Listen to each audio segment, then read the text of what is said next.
Good afternoon. I'd like to call the Hillsborough County Tourist Development Council to order. Good afternoon, everyone. Glad you have you here. We're going to start with approval of the minutes from August 8, 2019. You had an opportunity to review those minutes. Are there necessary changes or corrections? None. I have a motion to approve the minutes. So moved. Motion to approve the minutes in a second. Any discussion? No discussion. All those in favor, let them know by saying aye. Aye. Opposers likewise. Motion is adopted. Do you have any public comment? Anyone wanting to make any noise right now? No one. Okay. Administrative report, Mr. Barton. Thank you, Mr. Chairman. If you'll turn to your tabs and your report under administrative report. What we have on the first item is the conclusion of fourth quarter. So this is your year-end financial report for the 3% portion of the TDT. So you'll see the revenues collected and the expenses. I've covered these each quarter. Really no surprises for the year. The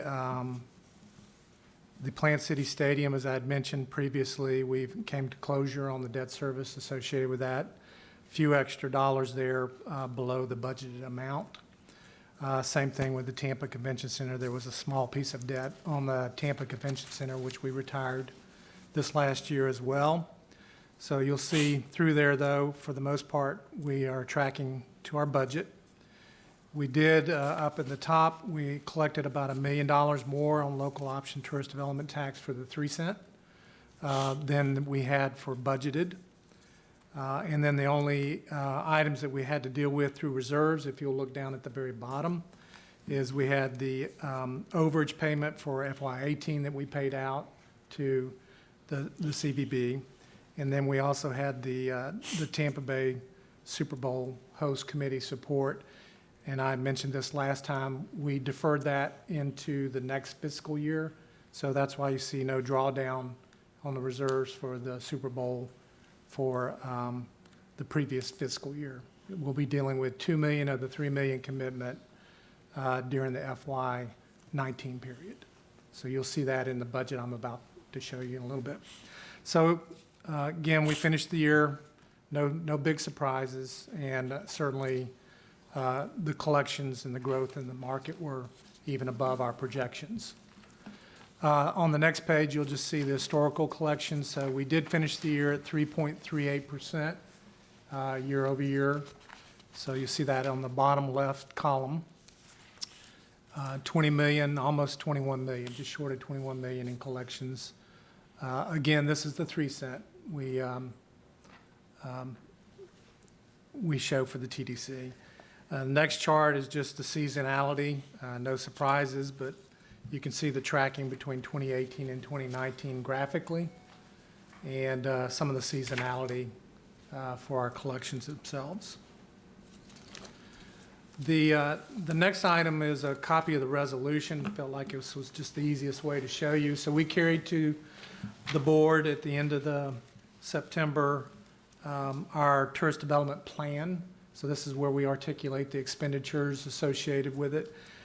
We not only show the 3 cent, which I'll go through in just a minute, but we also show the 4th and the 5th cent.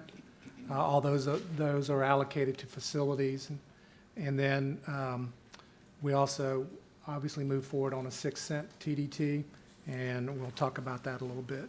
So as you see on the first page of the resolution down towards the bottom, this is where we get board approval for the allocation of the dollars themselves. And so for the FY20 and 21 period, we had the 75% of net dollars that we had talked about going to Visit Tampa Bay.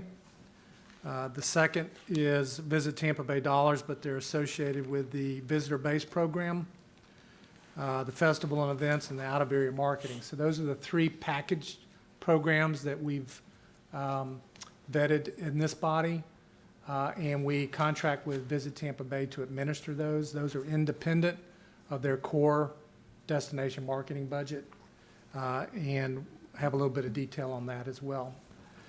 If you'll turn the page, we also have our funding support for Tampa Bay Sports Commission.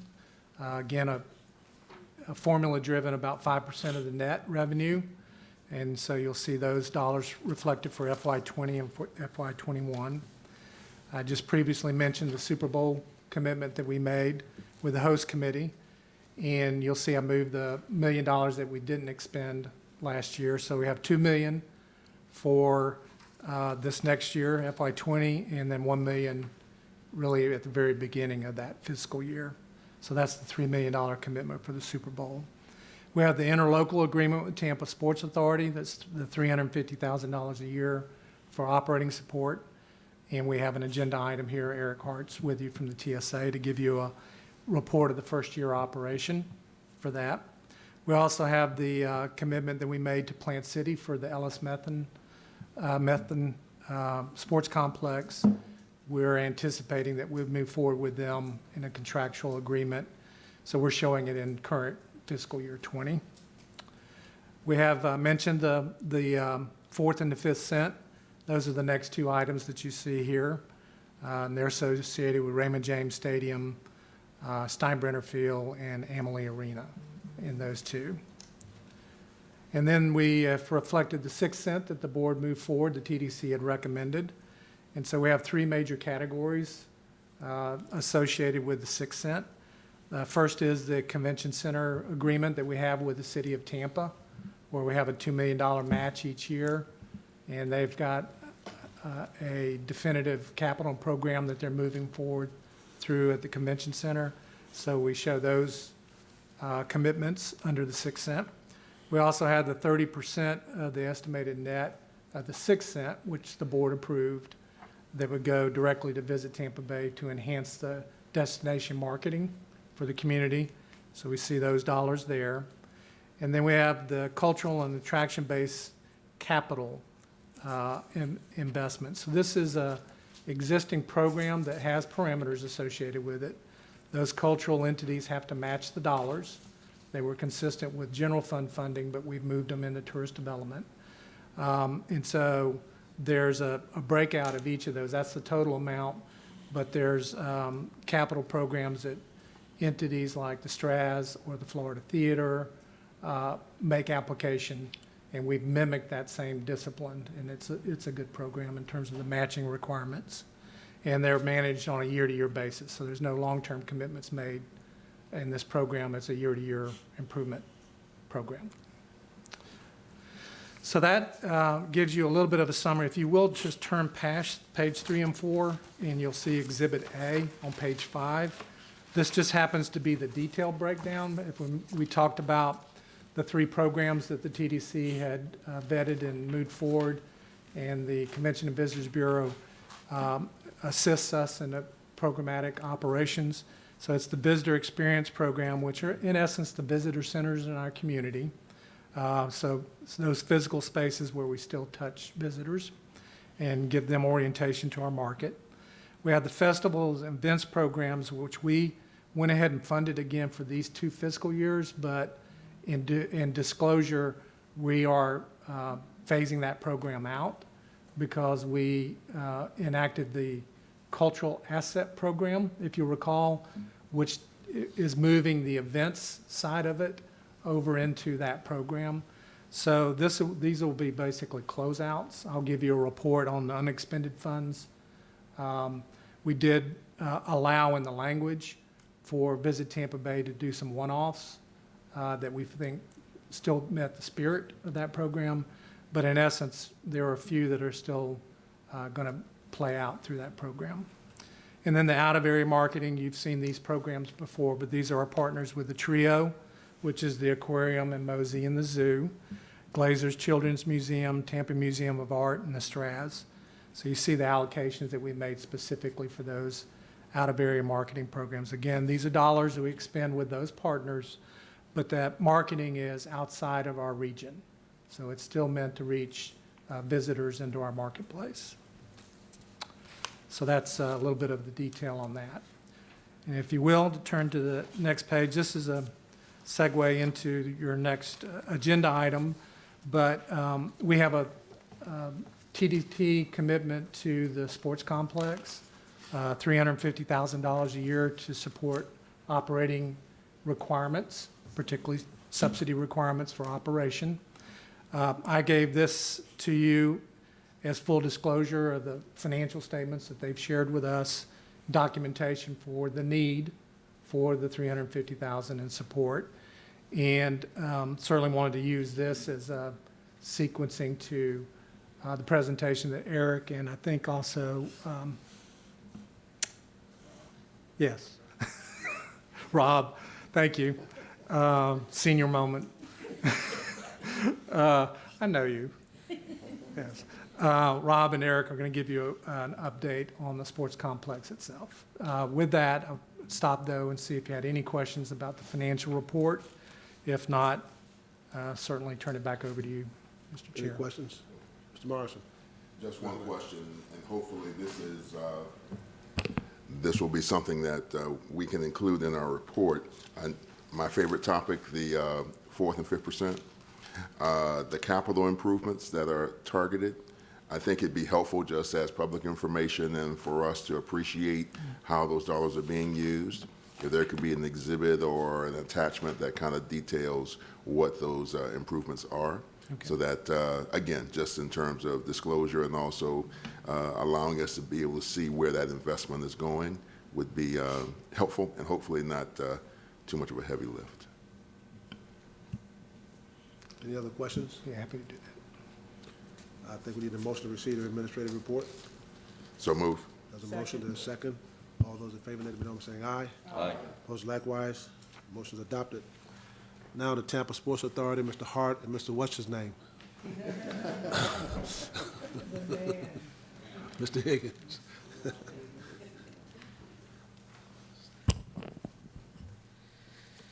You could have forgot my name, I guess. That would be better.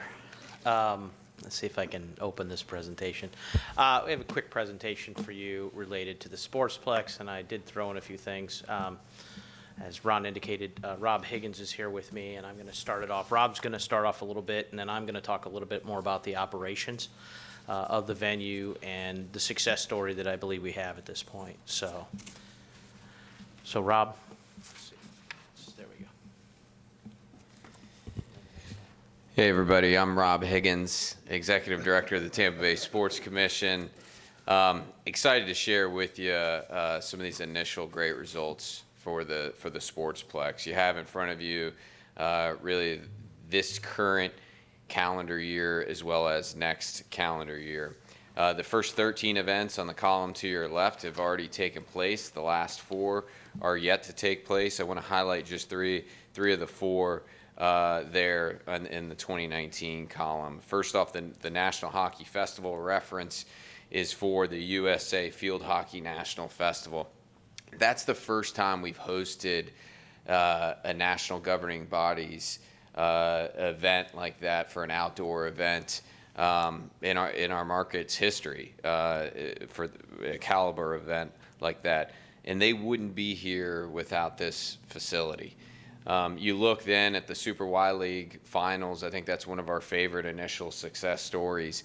That event is operated by the United Soccer Leagues, which is headquartered right here in our community. They're the biggest operator of soccer leagues in North America. And we had hosted for quite some time their national championship here, their North American finals. And then in 2011, they ended up leaving. They didn't want to leave here. But they couldn't continue to operate across 3 different facilities, so they left for a neighboring county, and they said, if you guys ever build a facility like this, we will come back as soon as you build it. And they did. And not only are they coming back with the Super Y League finals, but if you look in that 2020 column, that the Academy Cup finals and their 2,500 room nights next year are coming as well, and we're talking with them on a variety of different events. That last event in the 2019 column is the U.S. Youth Soccer Boys National Showcase. That's our first time hosting that event. It'll be about 150 teams and 4,000 room nights. Those last 4 events across the last 5 or 6 weeks of the calendar year are during a great time of need for our hotel community. So all in all, over 30,000 room nights for this for this calendar year, and then you look at the great lineup of events already being booked for next year, and we're going to continue to grow upon that number. So where does that stand compared to what it was supposed to do? Well, the initial consultant's estimate was that in the year one we would do 11,923 rooms, and we're already staring 30,000 in the face. We've already passed that 11,000 through now, and then we'll be able to hit on those last 4 events to take us over 30,000. And then year 2, the projection was just shy of 25,000 room nights, and we're already pacing over 35,000. So certainly a great success story already in the making. There's the old saying, if you build it, they will come. Well, the county thankfully built the facility, and by gosh, they're coming. So we appreciate everything you guys are doing to support the Sportsplex, and I'll turn it back over to Eric. Thanks, Rob. Not only do we have the hotel performance to help, but I'll also point out to you in our next slide, let's talk a little bit about operations. I believe Ron brought up what your support was and the commitment that the TDC made. I'm happy to report that we're actually projecting much better than we thought we would. As you know, in that consulting report, we were using those numbers as a basis to start, but we took our expertise here in the market and we refined it. And the budget that we proposed to the county and to this board was actually better, and we're exceeding that at this point. So you can see that from their estimates, they were estimating in that first year that it would require some support from the county and the TDC of about $622,000. That number is projected to be somewhere around $402,000. Wait a minute. Oh, it's a first year, excuse me, I went by it. It's $231,000. So we're projecting even better in the first year. And you'll note that the operating expenses, we've been able to contain the operating expenses. A lot of that's been efficiencies that we've been able to learn between Raymond James Stadium and the venue.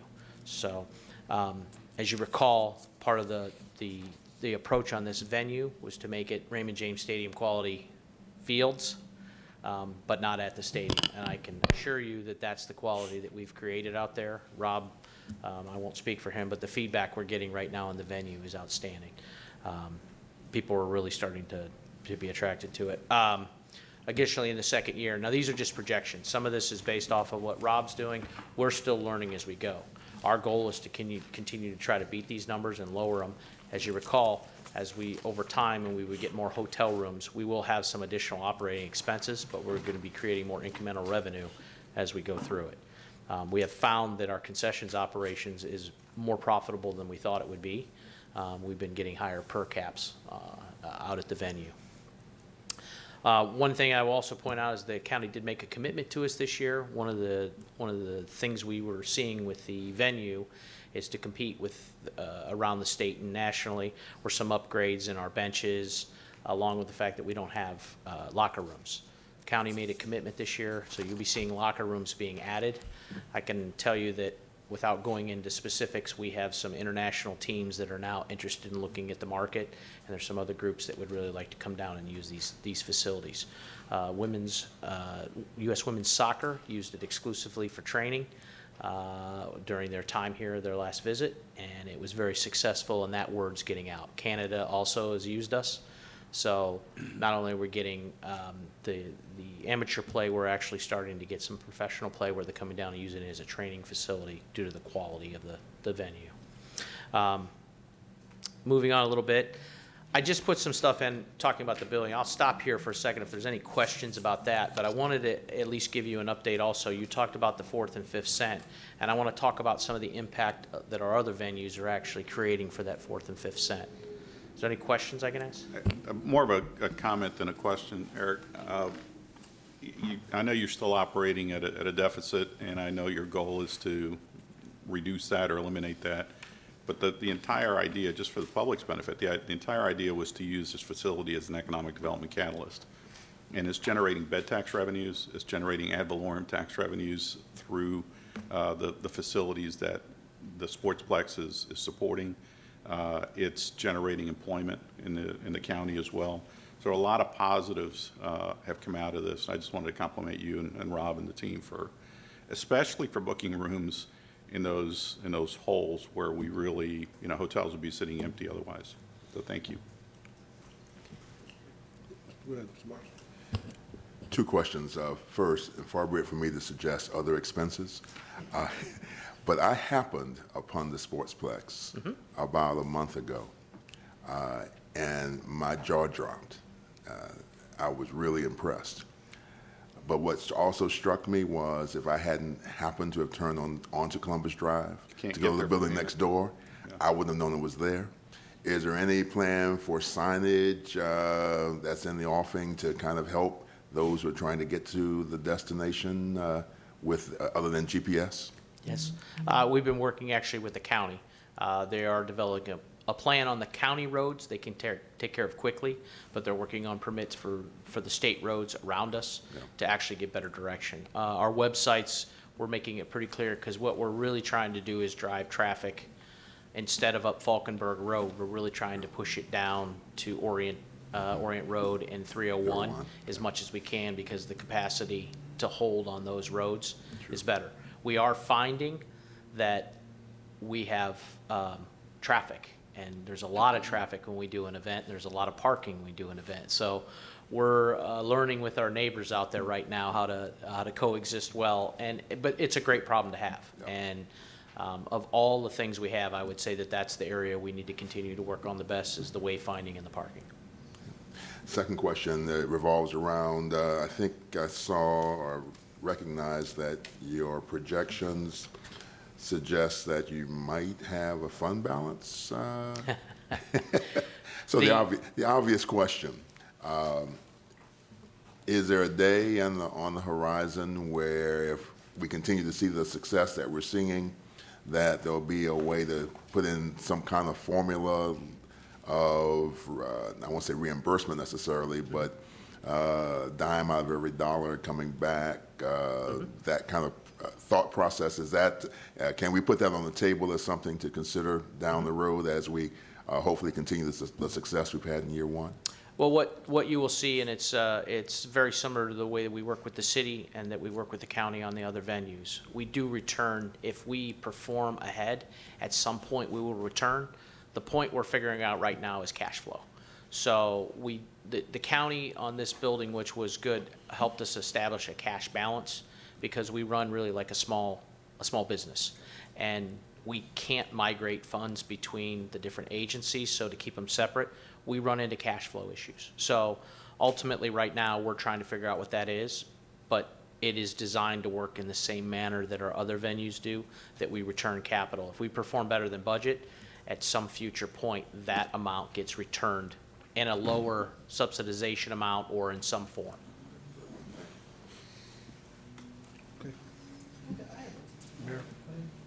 I just have a quick question about the consultant's estimates with the net operating revenues. It looks like you're doing much better in both years. How are they off, both years in the revenues? On the consultant side, Yeah, it says the SFA consultant's estimate for the net operating revenues for They year were- 1 and 2. we're actually behind their projections for the revenue side of it.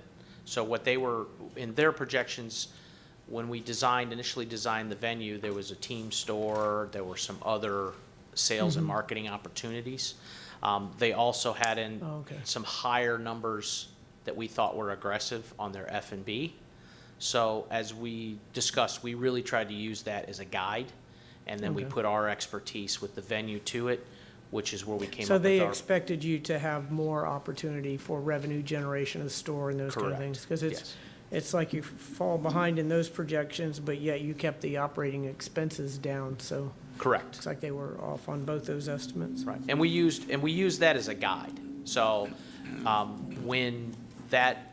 when we went through that process, there was a design from 8 fields, I believe, it might have been 12, from 12 fields all the way up to 24 fields. And there was a hybrid of natural grass versus synthetic turf as combination. The one we landed on was the 15 fields. We would have had 16, but one of the ponds, because of swift mud, we needed to pull one of the fields out. But it's basically that was the model we used as our Okay. basis for this. Okay. Okay. Okay, moving on quickly, talk a little bit about the Yankees. It's hard for us to actually pull the numbers out, but we can tell you that during that time frame, occupancy's at 92%. We know the market's up, but there is an impact. And what most people don't realize is that year-round, the team is actually buying on a daily basis a significant number of rooms, because the developmental leagues, they actually have 3 developmental leagues operating now out of the Himes complex. So that complex, if you drive by at any time, there are about 100 players there all the time that they're housing and feeding, and that is actually contributing to some of that. So the team has made a significant commitment with the renovation dollars that we use, the $48 million, the county's participation, along with the state and the team. We did that as a 1/3, 1/3, 1/3, and those dollars are actually helping continue to grow that. Let's talk about the big concerts. When I was here last time, I think we talked a little bit about that, but we don't specifically tie hotel room numbers because we can't tie them exactly, but what we try to show you is a trend. And you can see anytime that we do an event, you can see a significant jump in the day, and the day of the event, and also the pre and the post. And we try to make sure that everybody understands the economic impact of those concerts is significant. This year, we've already announced Kenny Chesney. I'm hopeful to be able to announce several more for you here in the next coming season, and we are already working on our 21 year at this point. Talked a little bit about She Believes Cup. There was some impact there. The occupancy numbers, it's a Saturday. They're good numbers year over year. We can see that there was some impact in the area. It's stuck. There we go.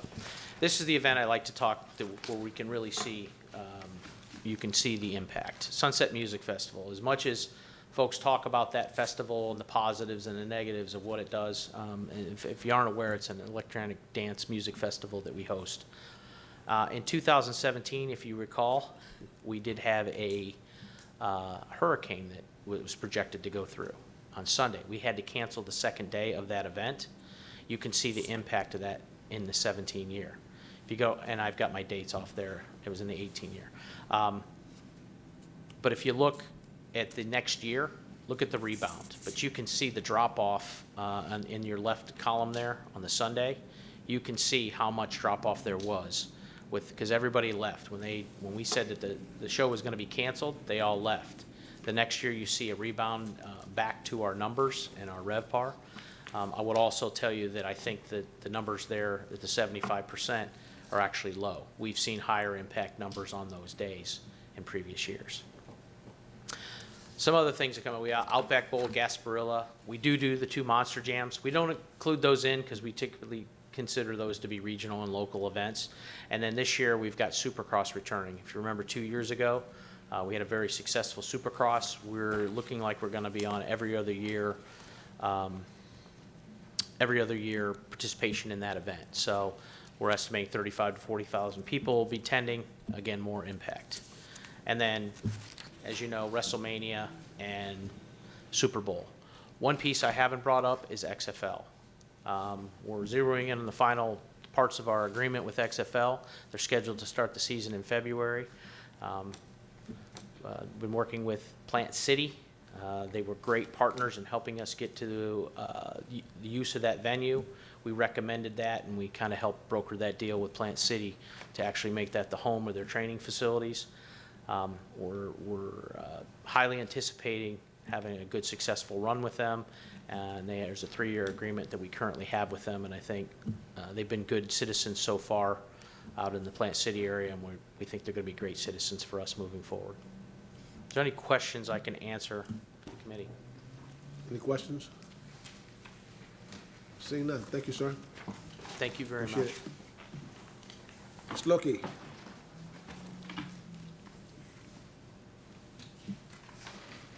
Good afternoon. Good afternoon. Mr. Chairman, thank you for having me. Mayor Castor, thank you. Fellow TDC members. And I apologize to you that you have to go through this presentation twice and 2 days in a row. Think so? Thank you. So you're all very familiar with our STR numbers. This last quarter, over last quarter, we were up double digits in revenue for the county as a whole. So if you look at the quadrants independently, you'll see that they're slightly down in occupancy, but what's important is that we're up in revenue. North Tampa is the same, a little down in occupancy, and then revenue slightly down as well. West Shore, again, up in revenue from the prior quarter. And you'll see the total taxable revenue here, of course, up from 2018, quarter over quarter. And the collections as well, they don't exactly correlate with the total revenue because of the collection of starting the 6 cent in this quarter. And here's the revenue, how it looks from the beginning of the year. This is where we dip. This is typically the lightest quarter of the year. However, it's becoming less of a dip and more of a shoulder, as we're seeing. And these are the collections that follow. They slightly tick up, again, because of the 6 cent. Convention sales knocked it out of the park this quarter. They blew away their goal, which therefore they blew away the annual goal. You'll see some of the big groups that came to town and the economic impact that each one of these groups brings to the community. Private revenue, very important to us because this money we use for entertaining, things that we typically can't do with the TDT dollars. Over this quarter, over last year, and private revenue is up significantly. Part of that is due to money given to us in a co-op with Visit Florida. New partners, 30 new partners, so we're nearing 800 partners in the community. We couldn't do what we do without our partners. They're very good to us as far as in-kinds, rooms, letting us in their venues, and helping us entertain travel writers and decision makers. So just this quarter alone, we had 76 different events or sites. That's bringing people into the community, immersing them in what we have to do, where they have to stay, and where they can have their events, as well as 66 out-of-market events, such as the European Sales Mission in Zurich that we did with St. Pete Clearwater. Top-tier tour operators, and you'll see in there, there's also the head of Delta Airlines and Aer Lingus, I believe. And then we did a one-off campaign. We partnered with Vistra and did the campaign down in Miami. We went to malls where the locals go. We had an interactive art installation where we attracted hundreds of people, got their information for our Tampa Bay getaway. And then back to our regular marketing plan. This year we took over the airport in Orlando, and we immersed in all areas from the time that they got off to get their baggage. We had videos in the airport, we had banners leaving the airport, and we did some geofencing as well that popped up on their phones as they were leaving the airport. So our goal is that they will get in the car and drive over here, even if it's only for a couple days. And then we can keep following them when they go back to Philadelphia and Boston. We partnered with Expedia as well. They've been a really good partner with us lately on a lot of things, and they bring a lot to the table for us as well. Earned media, this is the number, 25 million. We've actually exceeded that since we did this presentation. We're at about 26. And we could not, our entire budget isn't 26 million. So this is very important to us of the publications that we're getting in, not only nationally, but internationally. So our PR team is busy traveling and hosting people here in market. These are some of the publications, some of the imagery in the publications. And as most of you know, we're working with the EDC to help them on one of their marketing campaigns. And it has the same look and feel as our campaigns. And it resonates with people because their top feeder markets overlap our feeder markets.